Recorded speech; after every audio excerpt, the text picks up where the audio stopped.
رحمۃ اللہ وبرکاتہ۔ حضرت سیدنا احمد بن علی البونی رحمۃ اللہ تعالی الغنی شمس المعارف مترجم کے صفحہ 37 پر لکھتے ہیں کہ جو بلا ناغہ 7 دن تک بسم اللہ الرحمن الرحیم 786 مرتبہ اول و آخر ایک بار درود شریف کے ساتھ پڑھے، انشاءاللہ عز و جل اس کی ہر حاجت پوری ہو،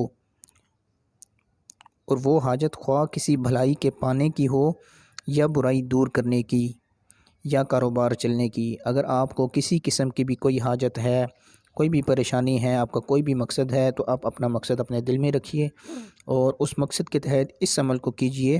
یہ اتھینٹک عمل ہے، انشاءاللہ عز و جل جب آپ اس کو کریں گے تو اس کے آپ کو 100% انشاءاللہ عز و جل آپ کو اس کے فوائد ملیں گے۔ السلام علیکم ورحمۃ اللہ وبرکاتہ۔